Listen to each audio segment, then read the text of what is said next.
You ever notice how the loudest seasons in our lives are the ones where we slowly lose the sound of our own voice? We're everywhere for everyone, answering every call, carrying every burden, showing up in rooms God never assigned us to. And then one day we wake up and realize we don't recognize the person staring back at us in the mirror. Not because we're broken, but because we've been performing for so long that we forgot what it feels like to simply be. Sometimes the greatest miracle God will perform in your life is not elevation, it's disappearance. Because there are versions of you that cannot survive the noise of the crowd. There are dreams inside of you that suffocate under the pressure of everyone else's expectations.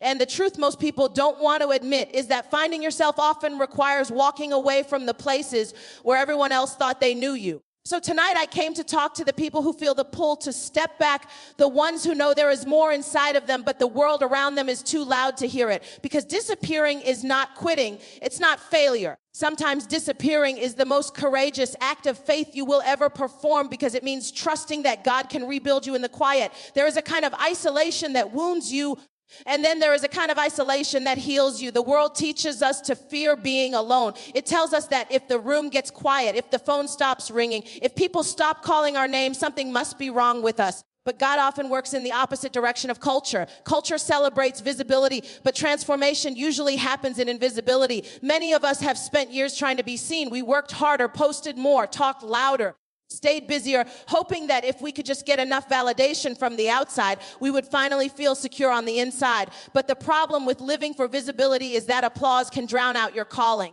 When everyone is watching you, it becomes very easy to start performing instead of becoming. Sacred isolation is when God gently pulls you away from the noise so that you can hear something deeper than approval. It's not punishment. It's preparation. If you've ever experienced it, you know it doesn't always feel holy at first. Sometimes it feels like rejection. Sometimes it feels like doors closing, invitations disappearing, friendships shifting, opportunities fading. And in that moment, you start asking yourself questions you never thought you would ask. Did I do something wrong? Did people forget about me? Did I miss my moment? But what if the season you thought was abandonment was actually protection? What if the reason certain rooms went quiet is because God knew you were about to become someone those rooms could not contain? There are parts of your identity that cannot grow while you are constantly reacting to other people's opinions. When you're always surrounded by voices, it becomes difficult to distinguish between what God is saying and what people are expecting. And over time, expectations can become a prison. You start saying yes to things that drain you. You start showing up in roles that don't fit you anymore. You keep smiling in spaces where your soul feels exhausted. Sacred isolation interrupts that cycle. It creates distance between you and the pressure to perform. It forces you to sit with yourself long enough to confront questions that business helped you avoid. Who am I when nobody is watching? What do I actually want? What has God been trying to tell me that I was too distracted to hear? And those questions can be uncomfortable because when the noise disappears, the truth becomes louder. You start recognizing how many of your decisions were shaped by fear. Fear of disappointing people, fear of losing connections. Fear of stepping outside the version of yourself that everyone already accepted. But growth requires honesty, and honesty usually arrives in silence. There is a reason seeds are planted underground. Before something can rise above the surface, it must first develop roots where nobody can see it. If you tried to expose a seed too early, before the roots formed, it wouldn't survive the environment above ground. The sunlight that eventually helps it grow would destroy it prematurely. Your life works the same way. There are seasons where God places you in the soil of obscurity because He is developing roots that visibility cannot produce. Roots of character, roots of wisdom, roots of discernment. Because if success arrives before identity is established, the pressure of success can crush you. The platform will demand a version of you that hasn't been fully formed yet. And that's why sacred isolation becomes one of God's greatest acts of mercy. He would rather hide you for a season than expose you before you're ready. Think about how often we chase opportunity without realizing we are also chasing pressure. Every new level of visibility introduces new expectations, more eyes watching, more opinions forming, more criticism waiting. And if your sense of self is built entirely on the reactions of other people, those reactions will eventually destabilize you. Isolation gives you space to build an identity that is not dependent on applause. In that quiet space, you start reconnecting with parts of yourself that were buried under responsibility. You rediscover the passions you stopped pursuing because life became too busy. You remember the dreams that once excited you before practicality convinced you they were unrealistic. And sometimes Sacred isolation reveals pain you never properly processed. When you finally stop running, memories catch up to you. Disappointments, betrayals, moments where you felt overlooked or misunderstood. For a while, you managed to bury those experiences under productivity. You stayed busy enough to avoid dealing with them. But healing requires attention, and isolation creates the environment where attention becomes possible. God is not afraid of your broken places. In fact, many times he will lead you into quiet spaces specifically so that those broken places can be addressed. Because unhealed wounds often shape our decisions without us realizing it. They influence who we trust, how we love, what we tolerate, and how we view ourselves. If those wounds remain hidden, they continue directing your life from the shadows. So in sacred isolation, God begins exposing them gently, not to shame you, but to free you. He brings you face to face with the parts of your story you tried to ignore. And slowly, through reflection, prayer, and honesty, those wounds begin to lose their power. You start recognizing that some of the identities you carried were built out of survival rather than purpose. Maybe you became the strong one because nobody else was holding things together. Maybe you became the achiever because success felt like the only way to earn love. Maybe you became the peacekeeper because conflict in your past made you afraid to express your truth. Those roles helped you survive certain seasons. But survival identities are not always meant to become lifelong identities. Sacred isolation helps you separate who you truly are from who you had to become in order to cope. And that process takes time. Because when you spent years building your life around certain roles, stepping away from them can feel disorienting. Without the constant validation of being needed or admired, you may temporarily question your value. But value is never supposed to come from constant performance. In isolation, you start learning that your worth is not measured by productivity. It's not determined by how many people depend on you or how loudly people celebrate you. Your worth exists even when you are quiet, even when you are resting, even when nobody is applauding. That realization can be deeply liberating because once you stop chasing validation, your decisions begin shifting. You become more selective about where you invest your energy. You start recognizing which relationships are rooted in genuine connection and which ones were built on convenience or expectation. Isolation sharpens discernment.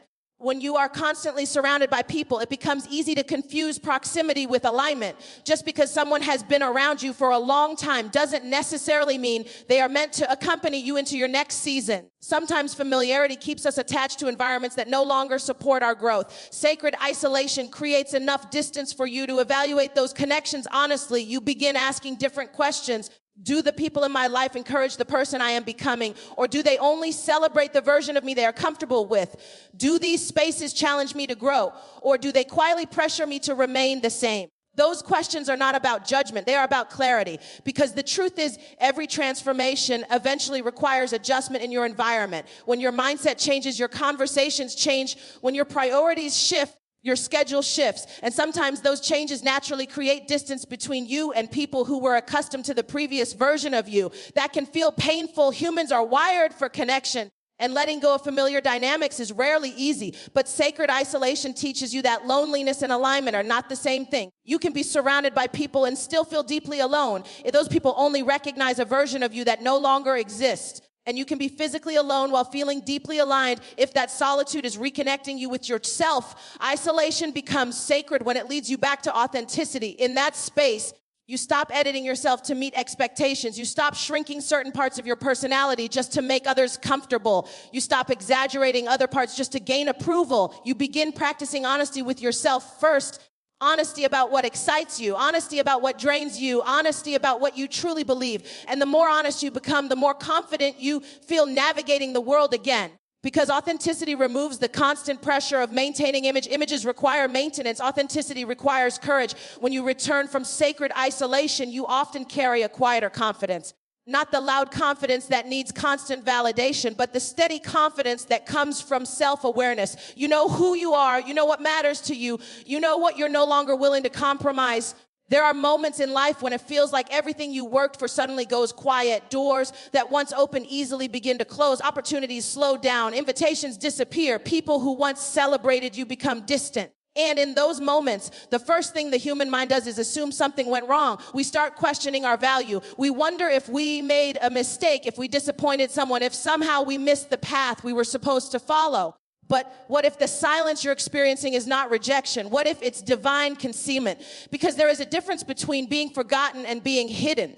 Forgotten means you were abandoned. Hidden means you are being protected. There are seasons when God intentionally pulls you out of visibility because the version of you that the world currently sees is not the final version He is building. And if you were to remain in the spotlight while that deeper work is happening, the pressure of other people's expectations would interrupt the transformation that is trying to take place.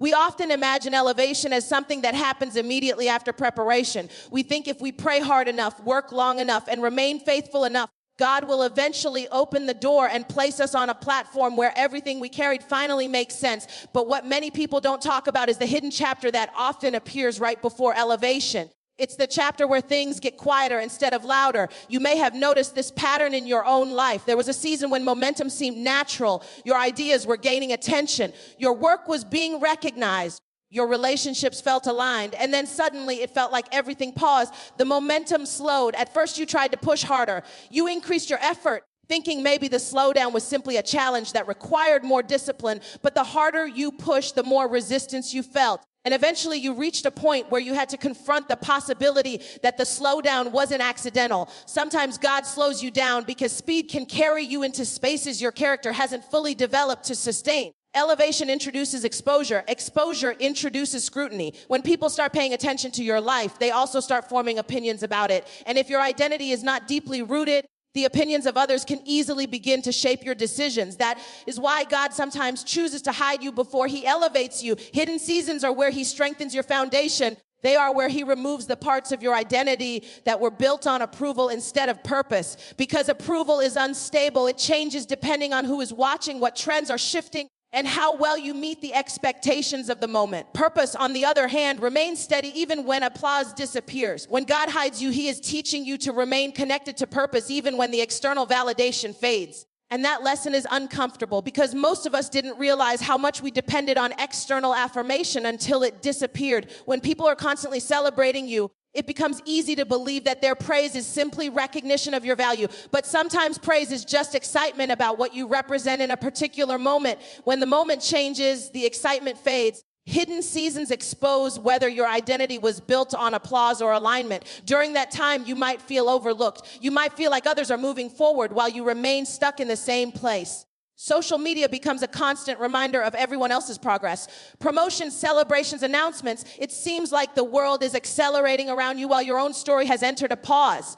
And that comparison can become dangerous if you're not careful, because comparison assumes that everyone's timeline is supposed to look the same, but purpose rarely follows a predictable schedule. God does not measure readiness the same way people do. People measure readiness through visible accomplishments. They look at resumes, results, statistics. God looks deeper. He examines motives, humility, patience, emotional maturity. There are certain levels of responsibility that cannot be trusted to someone who has not yet developed the internal strength to carry them. So sometimes when it looks like you are being delayed, you are actually being fortified. Think about how valuable things are often stored before they are displayed. Jewelry is kept in secure places before it appears in public. Important documents are locked away before they are presented. Even seeds are buried before they grow. Burial does not mean abandonment. It means preparation for growth. When God hides you, He is creating an environment where your development can happen without the constant interference of public opinion. Because once your life becomes visible, everyone will have something to say about it. Some people will celebrate you, but others will criticize you. Some will support your growth, but others will feel threatened by it. And if your sense of direction is still influenced by the approval or rejection of others, those voices will eventually distract you from your assignment. Hidden seasons remove those distractions. In that quiet space, God begins refining the parts of you that the public would not understand yet. He begins strengthening your discipline, stretching your patience, deepening your wisdom. He confronts the areas of your character that could sabotage you later if they remain unaddressed. And sometimes that process feels like dismantling. Old habits begin to fall apart. Relationships that once felt permanent start fading. Even the way you view yourself begins to shift. The person you used to be no longer feels authentic, but the person you are becoming is still unfamiliar. That in-between space can feel unsettling. You're not who you used to be, but you're not fully comfortable in who you're becoming yet. Hidden seasons often exist inside that space. They are transitional environments where God carefully reshapes your identity before introducing you to the next level of your purpose. During this time, you might notice that your desires begin to change. Things that once excited you start losing their appeal. Goals that once defined your ambition suddenly feel less important.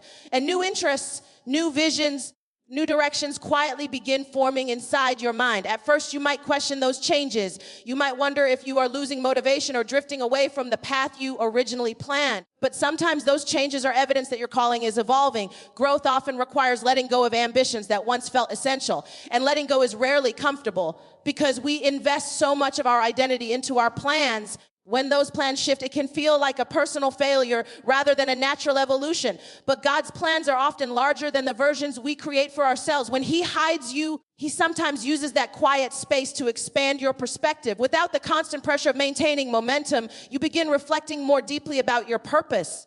You start asking questions that busyness previously prevented you from exploring. Why do I want the things I'm chasing? What kind of impact do I actually want my life to have? What kind of person do I want to become while pursuing success? Those questions matter because elevation amplifies everything about your life. It amplifies your strengths, but it also amplifies your weaknesses. It multiplies your influence, but it also multiplies the consequences of your decisions. So God uses hidden seasons to strengthen the parts of your character that will eventually support the weight of greater influence. Patience becomes one of the most important lessons during that time. Waiting challenges our sense of control. We like progress that we can measure, results that we can track, milestones that reassure us we are moving forward. But hidden seasons rarely provide that kind of visible feedback. Instead, the progress happening inside you becomes the true measure of growth. Your mindset changes, your emotional resilience increases, your clarity about purpose deepens. Those internal developments may not receive public recognition, but they are often more valuable than external achievements.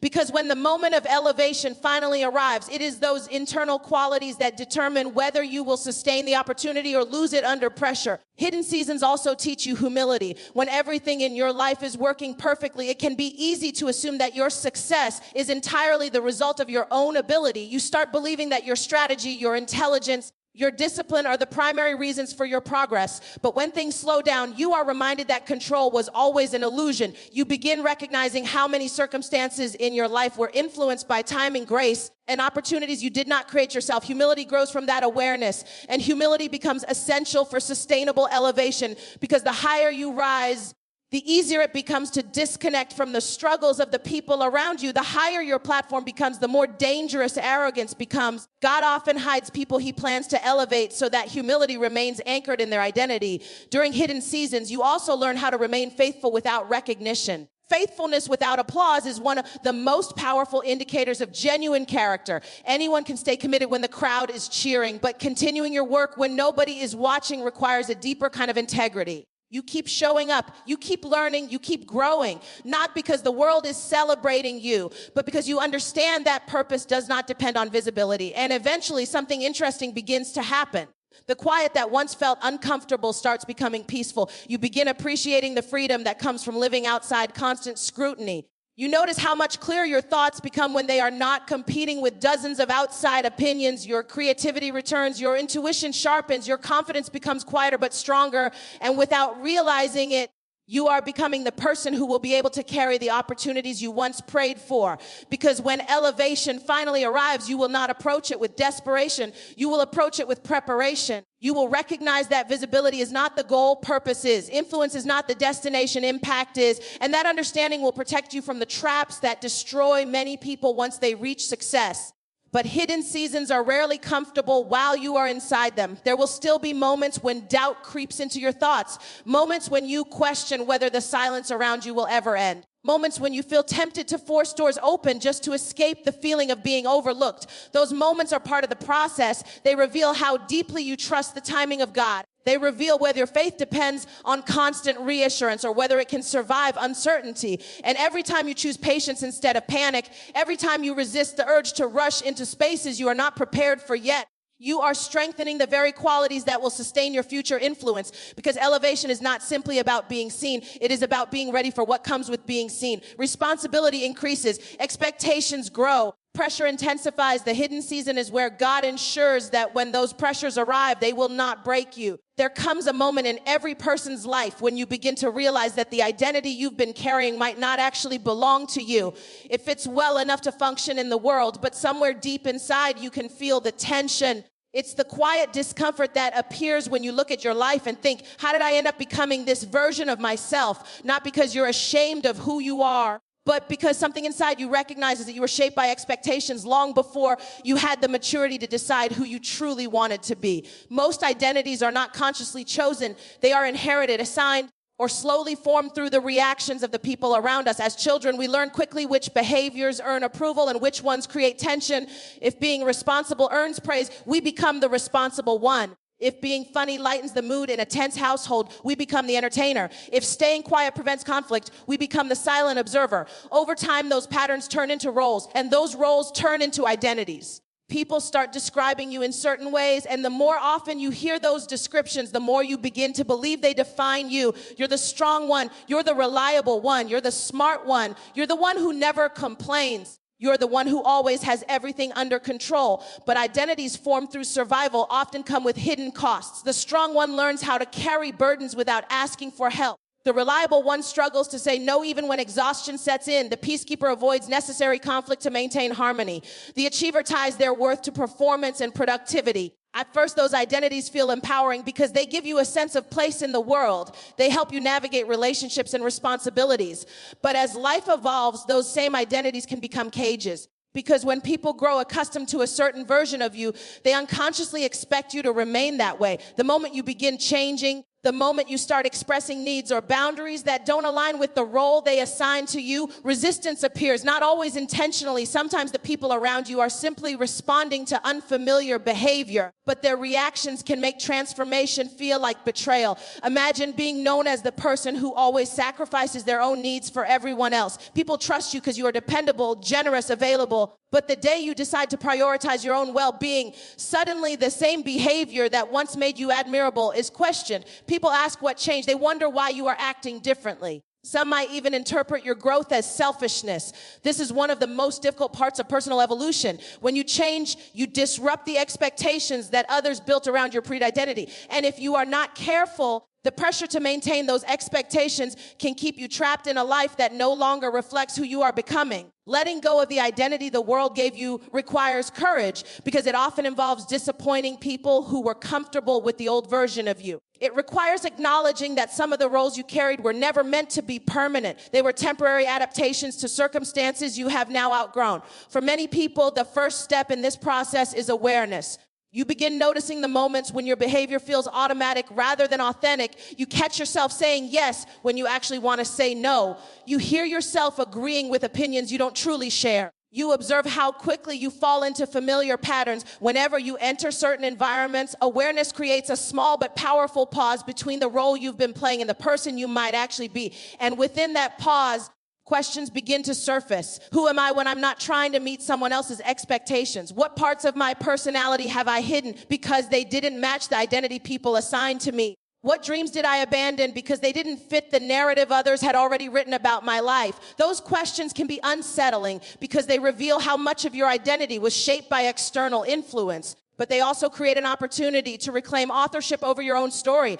Letting go of inherited identities doesn't mean rejecting everything about your past. Many of the qualities you developed through those roles are still valuable. The strength you built while carrying responsibilities can still serve you. The compassion you developed while caring for others can still shape your relationships. The difference is that those qualities become choices rather than obligations. Instead of being the strong one because you believe vulnerability is unacceptable, you learn to balance strength with honesty about your own needs. Instead of being the helper who sacrifices your well-being for everyone else, you learn how to support others while maintaining boundaries that protect your energy. Transformation is not about abandoning your gifts. It's about freeing those gifts from the pressure of constant performance. Another challenge that appears when you begin releasing old identities is uncertainty. When you've spent years defining yourself through certain roles, stepping away from them can create a temporary sense of emptiness. The habits that once guided your decisions no longer feel natural, but the new patterns you are trying to build haven't fully formed yet. This in-between space can feel disorienting.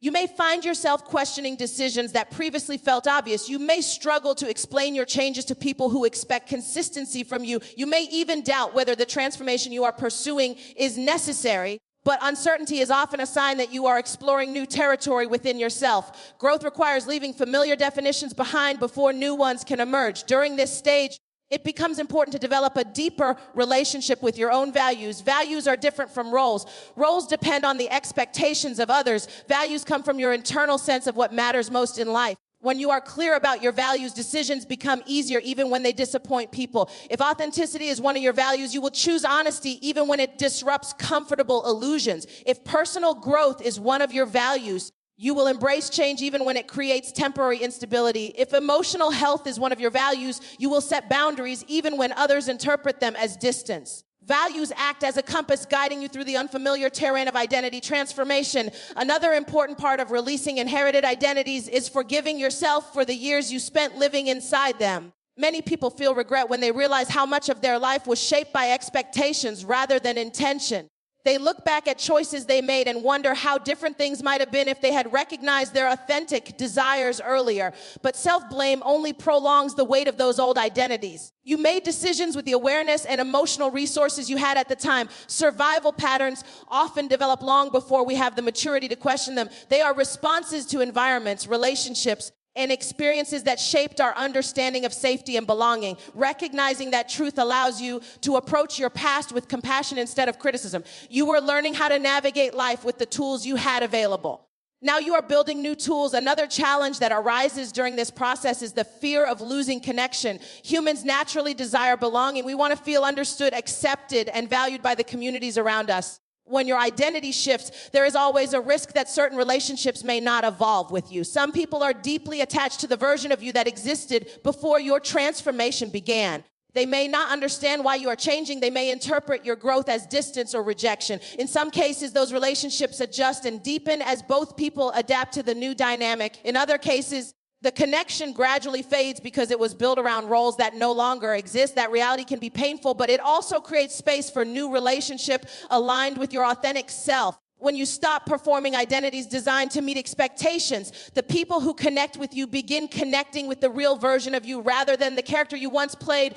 Those relationships often feel different. They involve more honesty, more mutual, more freedom to evolve without constant pressure to maintain a specific image. Letting go of inherited identities also changes the way you view success. When your identity was built around external validation, success often meant meeting the standards that others respected. Achievement, recognition, financial progress, social approval. But as you reconnect with your authentic self, success becomes more personal. Success begins to include peace of mind, emotional health, integrity in your decisions, alignment between your actions and your values. You stop measuring your life solely through comparison with others and start evaluating it through the lens of personal fulfillment.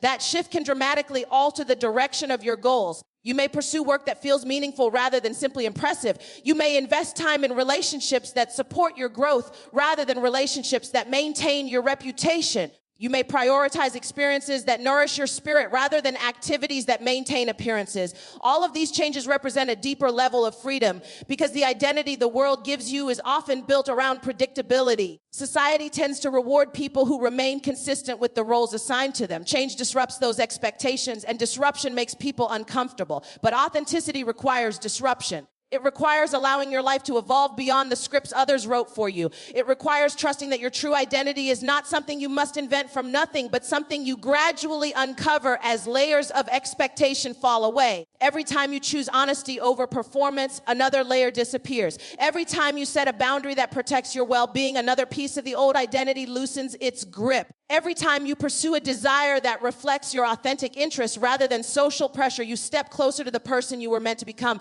And slowly, the version of yourself that once felt hidden begins to emerge more clearly. Not perfect, not fully defined, but real. Real in the way you express your thoughts. Real in the way you show up in relationships. Real in the way your life choices reflect what truly matters to you. And that authenticity creates a quiet confidence that performance could never produce, because when you are no longer carrying the weight of identities designed for other people's comfort, you finally have the space to live as the person you were always meant to be. After the noise fades, after the crowd thins out, after the roles you carried begin to fall away, there comes a quiet moment where you realize something important. Disappearing was never the end of your story. It was the beginning of reconstruction, because once the distractions are removed and the borrowed identities are laid down, you are left with the most honest question a human being can face. Who are you really becoming? Rebuilding the real you in the quiet is one of the most sacred processes you will ever experience. It doesn't happen on a stage. It doesn't happen in applause.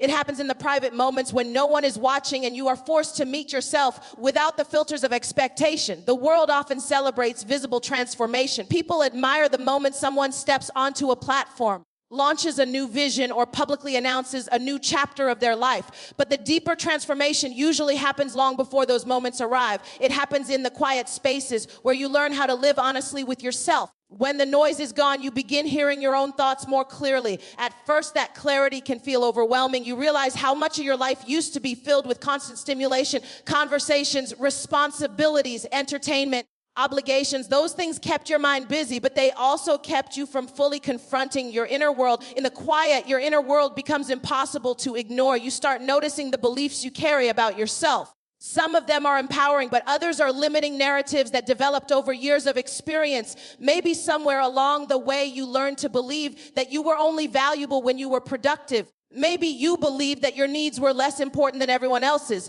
Maybe you believed that failure would define you permanently if you ever made a mistake. These beliefs often operate quietly beneath the surface of your decisions.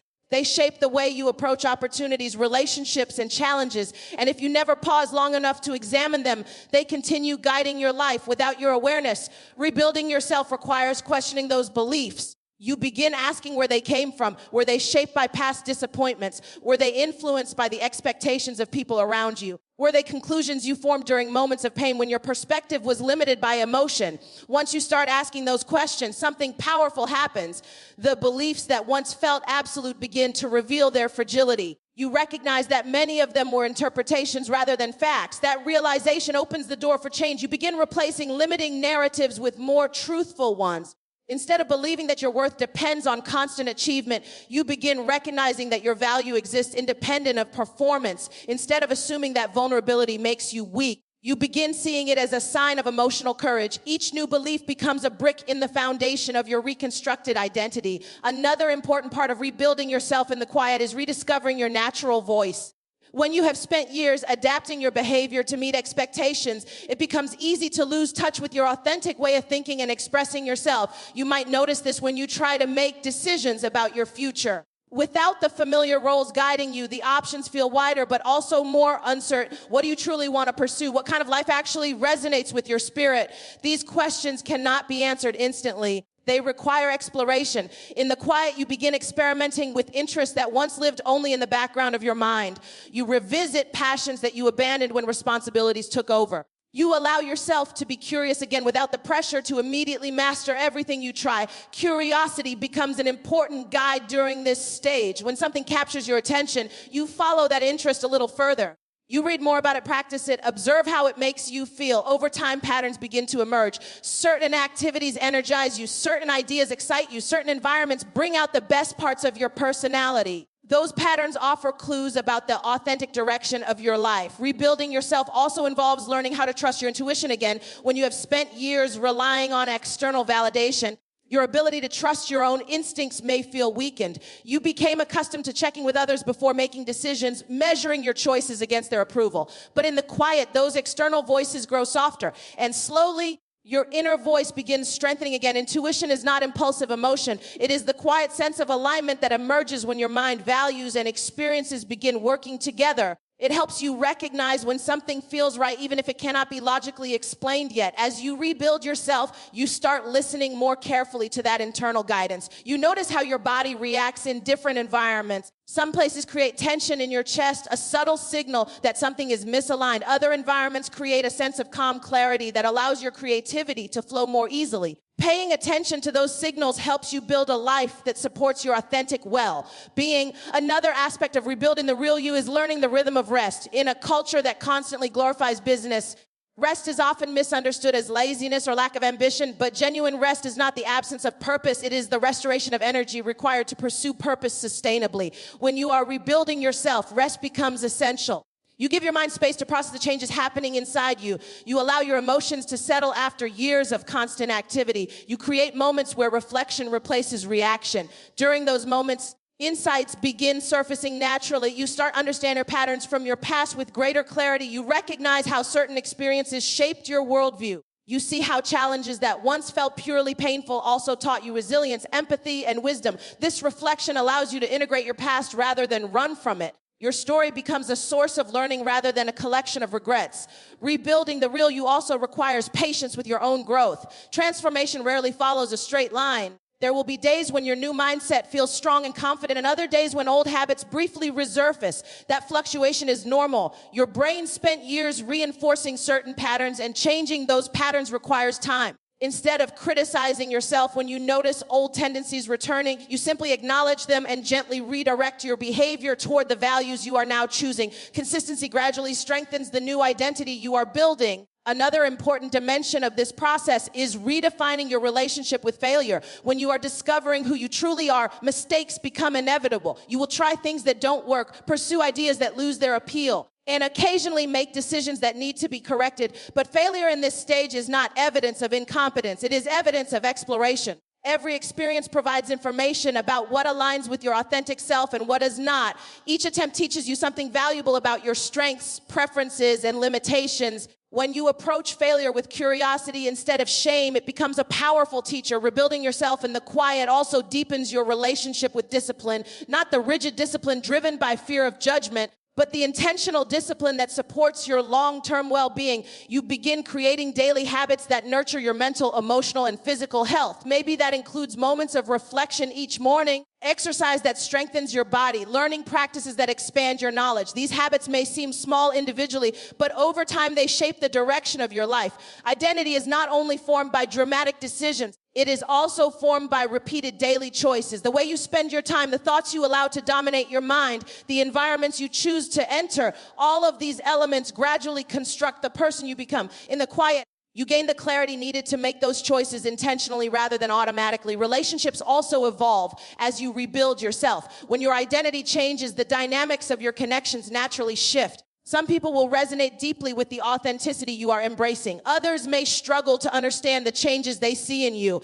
Instead of forcing every relationship to remain the same, you learn to allow natural adjustments to occur. You invest energy in connections where mutual respect, honesty, and encouragement exist. Those relationships become sources of strength because they support the person you are becoming rather than the role you used to perform. Rebuilding the real you is ultimately about alignment. Alignment between your beliefs and your actions.